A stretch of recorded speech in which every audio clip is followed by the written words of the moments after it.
Part Hello 03 guys, HVAC Engineer. Already हमने आप लोग को प्रीवियस वीडियो में बताया था कि HVAC इंजीनियर, प्रोजेक्ट इंजीनियर और साइड इंजीनियर जो HVAC से रिलेटेड जो काम कराते हैं उसके बारे में हम आपको बताना चाह रहे हैं कि आप लोग जो है ऑलरेडी मैंने पहले वीडियो में आपको बताया था कि स्टोर से रिलेटेड कैसे होता है।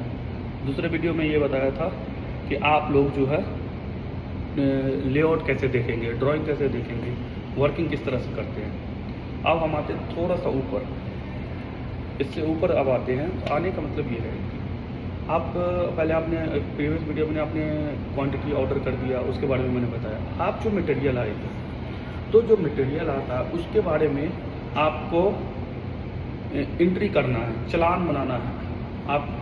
आप एक कॉन्ट्रैक्टर कंपनी में काम कर रहे हैं, क्लाइंट से चेक कराना कोई भी मटेरियल, जैसे कॉपर पाइप आ गया। कॉपर पाइप बहुत सारे साइज होते हैं, क्वार्टर के होते हैं, हाफ के होते हैं, 3/8 होते हैं, 5/8 होते हैं, 6/8 होते हैं, 7/8 होते हैं, 1/8 होते हैं, 1/3/8 होते हैं। इस तरह से अनलिमिटेड साइज है।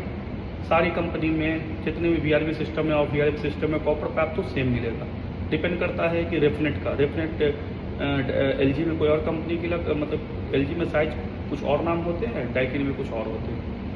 सब कुछ सेम होते हैं, प्रोसेस भी सब कुछ का सब सेम होता है। तो पर मेरे कहने का मतलब ये है कि कोई भी मटेरियल आ रहा है उसके बारे में कॉपर पाइप का थिकनेस प्रॉपर है कि नहीं है, जो हमारे BOQ कह रहा है।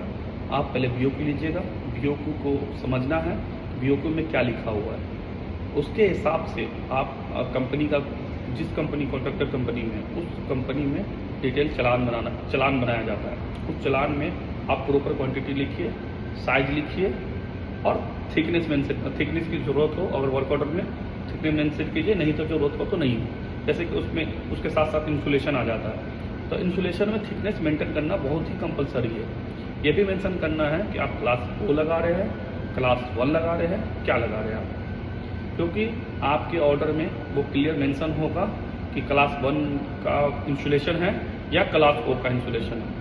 क्योंकि आप तभी तो इंडेंट डालिएगा, आप रिक्वायरमेंट डाल रहे हैं, तो आपको रिक्वायरमेंट डालने से पहले ये पता होना चाहिए कि आप जो है क्लास 4 डालें, क्योंकि क्लास 4 का कॉस्टिंग ज़्यादा होता है और क्लास 1 का कॉस्टिंग अलग होता है। कॉस्टिंग से रिलेटेड तो हम बात नहीं कर रहे हैं।